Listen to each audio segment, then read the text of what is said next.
And we are live. Hi, Paul. How are you? Oh, hi, Kate. How are you? Good to have you. Hi, Lena. Thanks for the invitation. Well, I'm so happy it finally happened. I have been waiting for this moment for 3 months. So I'm excited to have you finally here on the Builder stage. GM, Celo friends. And yeah, very, very excited for today. The topic is harder, Celo Hardforks in 2025. Paul, what was the hardest? Ice cream or Jello? That's a hard question. I think ice cream probably wasn't the hardest one. I would choose between Jello and the L2 migration itself. If you want to call that a hard fork, probably the L2 migration wins. Okay. Yeah. I I was really like breaking my brain about making a fun joke about Jello and Hardfork, and I didn't manage, but like that's okay. So you already gave the great introduction. What we're going to talk about today is obviously all of the Hardforks, the L2 migration, all of the test nets, a lot of things because the cLabs team has been working. It feels like you did not take a break or even stop to breathe.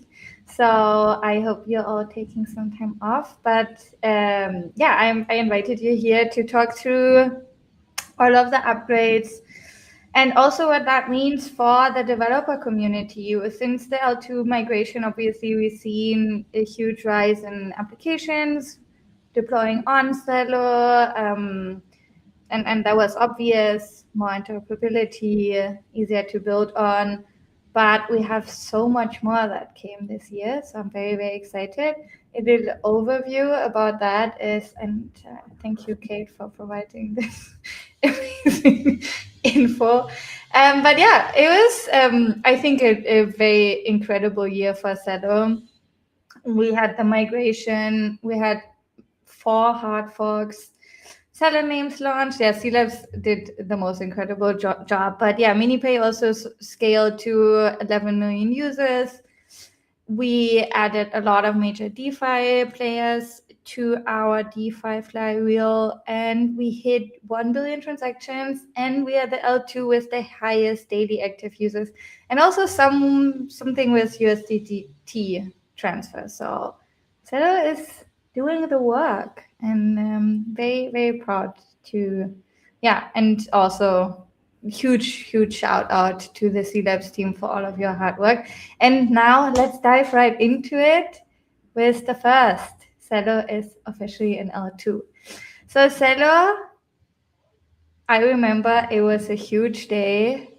There was a whole party in SF, and you all worked for you were online for 24 hours all in this stream.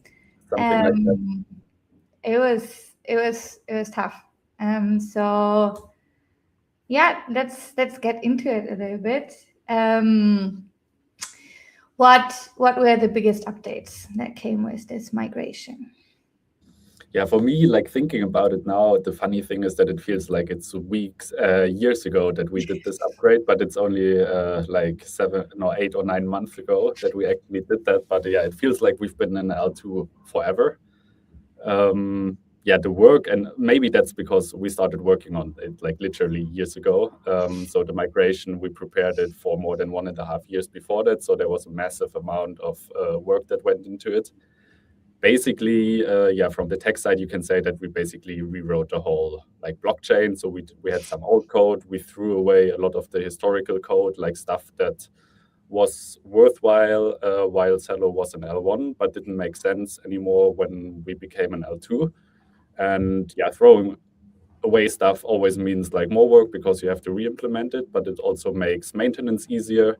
It allows us to iterate faster. And I mean, we've seen this year with 4 hard forks that just wasn't possible with the code base from the L1 that we had. But now with the L2 code base, that's possible.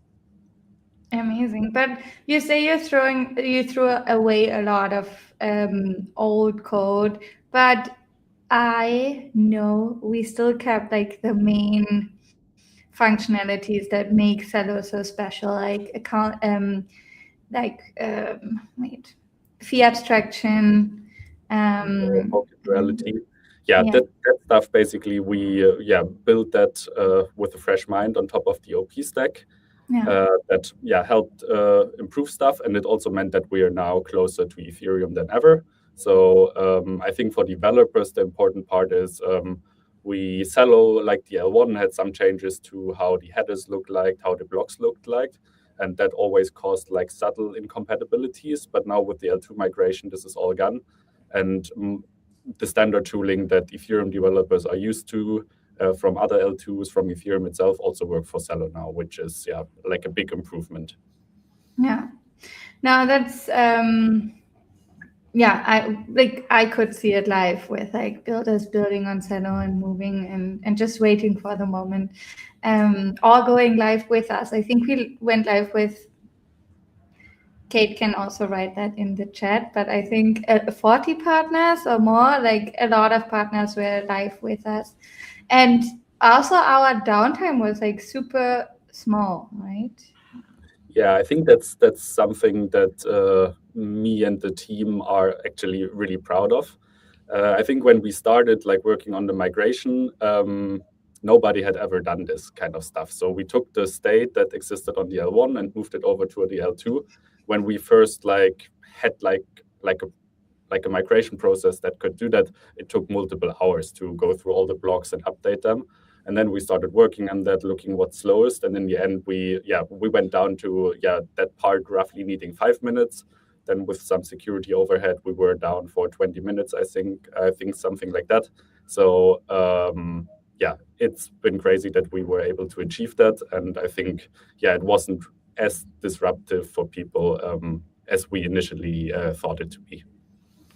No. I would say it's like Celo delivered the blueprint for the L2 migration from an L1 and then did it so seamless and with bravado and elegant.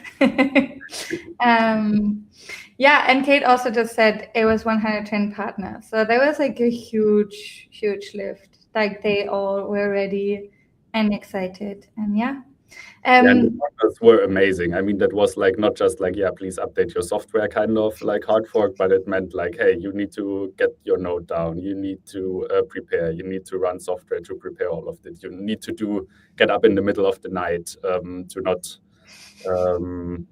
get MiniPay down in their like most active time during the day. So it was a big ask from us, but more than 110 people followed. So that was amazing to see. Okay. So also shout out to all our partners. You did amazing. Cool. Anything else that you want to share about the L2 migration? I think if anybody is interested, you can always check our docs. We have still a specific section that you can check under infra partners where you find the specs and more details. But anything else, or should we dive into our first hard fork?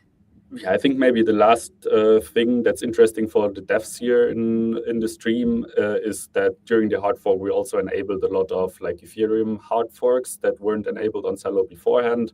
I have a little list here. It's quite long. It's like the Berlin and London, Shanghai and Cancun hard forks. I'm not going to list all the EIPs that were enabled, but I think like transient storage might be something that is quite interesting for people developing in Solidity. But there's in the docs, there are nice sections that explain all of these changes quite in detail. Amazing. I remember we could finally announce some opcodes for people to like finally be ready for them to use. Cool. And then that was in the first half year and we celebrated that a lot. And then we had during ECC or shortly after ECC, we had the Ismos hard fork where we did the Pectra upgrade. That was around ECC. See, so long ago. Exactly. I think it's also with all the testnet upgrades and mainnet upgrades always like mixed up. So basically once we were out with the migration, there was so much stuff happening on the OP side and Ethereum side already that basically we couldn't rest, and we just started working on the next hard fork right away. And that was Isthmus. That was actually quite interesting, I think, for developers because it brought like the account abstraction EIP 7702 for people that are into that kind of stuff. And yeah, that was a big step. I think for Celo itself, it's not so important because we already have fee abstraction, so people can already do the stuff that this kind of enables. But it's still good to be compatible with Ethereum and support like all the transaction types and so on. But I think that's kind of the headline feature for that hard fork. There were some BLS precompiles that were added, some cost function changes, but I think for developers that's not really not too. I remember the hype about the 7702, and then we were just waiting for it to go live on Celo because I think it's a huge upgrade, especially for developers. When a lot of the other EIPs you're like, okay. Cool. And also with the migration to L2, or I'm not sure, what does it mean now for developers also if you withdraw to the Ethereum network? What are current times and I mean, now we have another hard fork. Maybe that's a question for the end. We can also take it now. So I think, I mean, the main idea of becoming an L2 was twofold. I mean, or the big topic was becoming closer to Ethereum, right? And I think that has two parts. The first is tooling should work. Developers should feel at home. Stuff they usually do should just work on Celo, and that was mostly the L2 migration and updating our code base to a more modern stack. The other part is also about bridging tokens, interoperability with other L2s, with the Ethereum chain itself. And for that, the stuff that you just mentioned, like deposits and withdrawals, are super important. So deposits, for people who have tried it, it's like you send something from the L1 to the L2. That's usually quite fast for Celo because we want higher finality guarantees than other optimistic rollups. We wait a bit longer until we process a deposit. So we wait until the L1 block that's referenced from the L2 is finalized. So for us, it takes 15 minutes longer than other L2s, but it's still in the realm of 30 minutes for deposit, so rather quickly. Deposits, as in every optimistic rollups, they take a long time. And we can talk about that later with the Celo hard fork again. But currently it's not 7 minutes, but 7 days. So you initiate the withdrawal on the L2, submit that, and then you have to wait 7 days in order for people to challenge possibly malicious sequencing. I mean, excited. I mean, already you already mentioned something that is coming soon. The biggest and hardest hard fork of all of them, but and then we are coming. Wait, let me now is the time again for adding a little video because we love the videos. They are the best. I mean, the hard forks are great for all of the updates they bring, but the videos. Oh, also cLabs got a new look. And 1 second, we are not there yet. Let me go back. Okay. Oh, there we are. Okay, it does not work. I'm so sad. It's somebody eating ice cream. Anyways, for the people who never watched the video, it's somebody eating ice cream because we're talking about the ice cream hard fork now. And let me, so sad.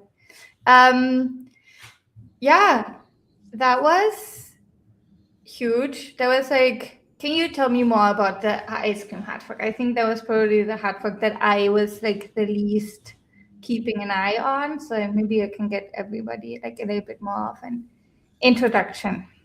Yeah, so I have to admit, I think I'm the biggest ice cream fan in whole cLabs and Celo ecosystem. So I love that hard fork and the naming of it. the hard fork itself, from a technical side, I think wasn't too exciting for people using the blockchain. It was more like a protocol enhancement. So because Celo focuses on low transaction fees, back in the days we decided to use EigenDA as a data availability layer. And yeah, the EigenDA team has been doing an amazing job in basically providing the protocol, but there were also some problems that in the architecture that they couldn't fix without like a big version upgrade. So once they had like version 1 of EigenDA working, we used it and it worked fine, but they worked on a much improved version with higher throughput, shorter validation times, and so on. And this is EigenDA V2, also called Blazar. And that basically means that from running the L2, like the batcher, the actor who actually writes the transaction data on the DA provider and to the L1, works a lot faster, and we don't have to do many tricks to keep it working properly. So that upgrade basically forced some infrastructure updates to make our DA more dependable and faster. But for developers or on the EVM side, nothing actually changed, and most people hopefully haven't heard about that hard fork because nothing should have changed for them. Okay, thank you for the quick overview. I think there was like enough for people to get a little insight. Another question: how many ice cream did you have when you were in Argentina? Not as many as I should have, but I think I tried all the recommendations I got in Buenos Aires. At least once a day, one ice cream a day. Yeah, definitely. Okay, good. Just checking. We had a first testnet that had nothing to do. That was just like more for the developers. That came next is the Eclair testnet. I did not find a good meme, so I was very sad. But I'm hungry. After this call, I will have to eat some sweets. I don't know how you do it, constantly working on all of these upgrades that have like all of these sweet names. But what was the Eclair testnet, and why did we need it? Yeah, that starts the whole story, like where probably this call is gonna end, like with the Celo hard fork. So Celo is really focused on security. So we really believe that security is important, and there's a web site called L2Beat, which basically rates a lot of Validiums and L2s on their security properties, and we obviously want to be the good guys there and have like high security rating from them. So one of the things that we could improve on is getting our whole fault-proof game into a better position. But we didn't believe that the interactive game from that Optimism developed was ideal because it's quite expensive and it's quite slow. So in the beginning we said, we don't use that extensively, but we're gonna look into CK fault-proof games directly. Now the thing for us was gonna be like a giant process, because it means we need to develop another implementation of the whole Celo specific stuff from for the EVM in Rust, because all of the proving is done in Rust. And we didn't have much experience with Rust, both on the development side, but also on the infrastructure side. So we said we want to test as early as possible and gain as much experience as possible. So our idea was to spin out this Eclair testnet as early as possible with limited features. It only had token duality as a Celo-specific feature, but it allowed us to basically show it to the people, get more experience, and learn a lot about things that helped us later to deliver Celo on time. Okay. That was a really long answer. Sorry for that. No, I just wanted to say all of you now have added a new language to your CV. Yeah, it's like that was good. It's like you always want to learn on the job, no? So good. Not only an upgrade for Celo. Cool. And then right after you launched another test net, and that was huge, no? Yeah, that was for different reasons, unfortunately. But yeah, we had a lot of test nets, Hardforks and test nets. That's like, yeah, we're going strong this year. Yeah, again, so every L2, people notice every L2. Do you have a nice video for that? I have a nice, yeah, wait. It's just the meme that Marek posted about the Alpha-Holes and Baklava leaving our, like for everybody who has been building on Celo knows Alpha-Holes and Baklava, or like Alpha-Holes was the main testnet, and then we had to say goodbye. Some people are still not ready somehow. But yeah, okay, sorry. Let's go back to why was it necessary? Why did we decide to like have a new testnet and not update the old ones? Yeah, so first and foremost, I think we didn't like that we had to get rid of them, because it meant like a lot of effort for partners and every developer to redeploy stuff and change all of their infrastructure. The problem is that every L2 relies on an L1, and for our testnet we chose Holeshki, which was deprecated, unfortunately. So there was not really an option. So you can't really change the L1 that an L2 runs on, because that would mean that all the deposits and all the withdrawals are gone, and you're kind of in an invalid state. That doesn't make any sense. So yeah, migrating isn't an option. So that means we basically have to spin like a new network up, and that network is Celo Sepolia, because yeah, the L1 is the Sepolia testnet that the Ethereum Foundation runs. And what does it mean for us in the future? Like how many upgrades will we have for the testnet? You mean upgrades, like new testnets? Like, yeah, how often will we have to update that? Like for like to understand, because it was a huge lift and now it's depending on. Yeah, so the Ethereum Foundation, who manages these testnets, they have a timeline, and according to that timeline, Sepolia is only going to live to 2026. But that timeline also hasn't been updated for a while. So I think there's a lot of pressure from L2s, and as the Ethereum community is like having more L2s, I think there's more pressure on the foundation to keep running them longer, because it's so much work for everyone. I mean, you can imagine like every L2 that has a testnet based on Sepolia, if Sepolia gets shut down, they need to redeploy. And I think there might be the option that the Ethereum Foundation says like, yeah, there's no point in spinning up a new network. Maybe we can keep this running for another year or two. I also imagine all of the app developers who are like deployed multi-chain, and then they also have to do that in like all of the L2s. That will exactly.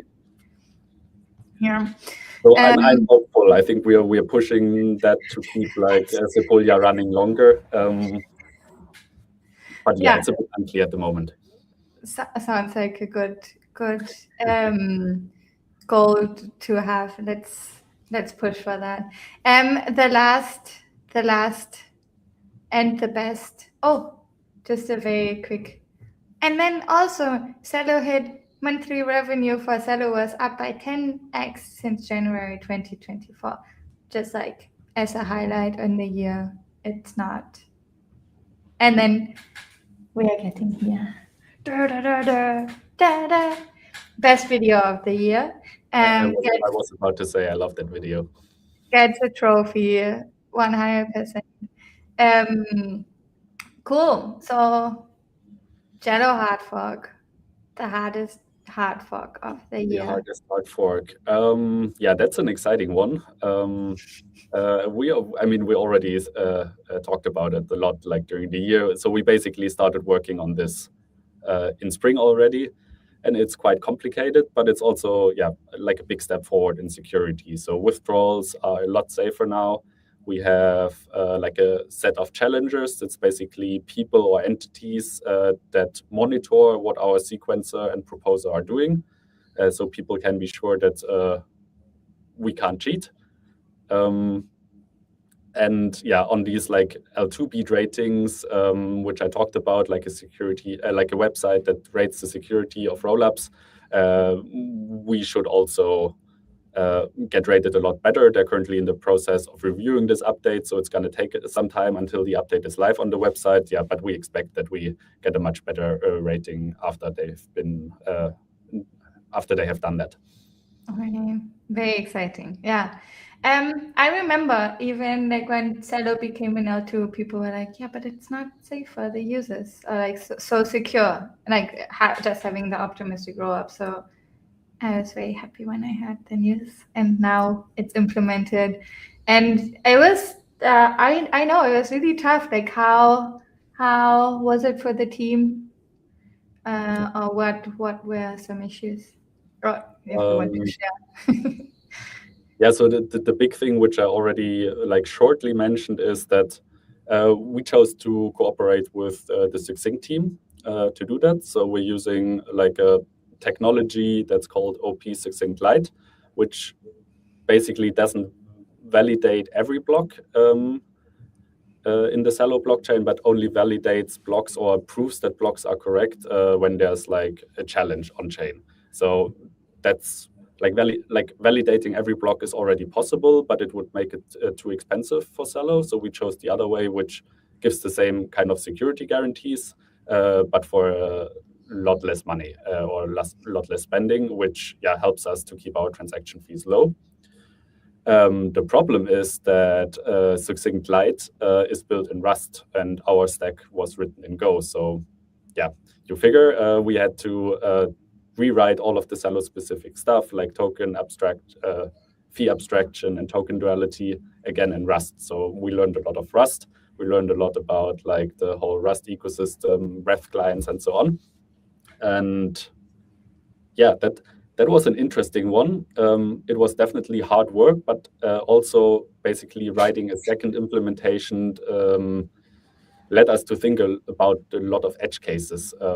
So we found some problems that we weren't even aware of before because we just had one implementation, but suddenly by having a second one, we found like, oh, there's like a little difference. We have to look into where this is coming from.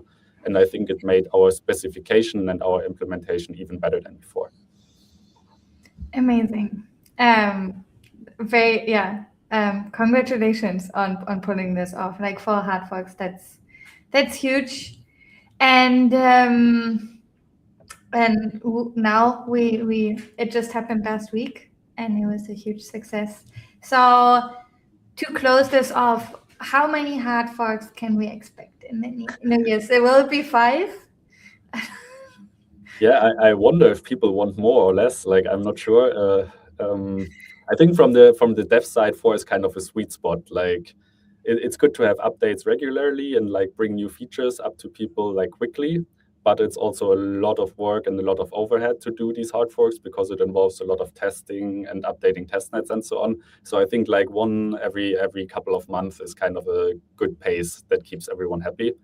So we have to see if we can keep it up, but I think 4 is a good goal for 2026. Very ambitious. That just like keep up the pace. No rest.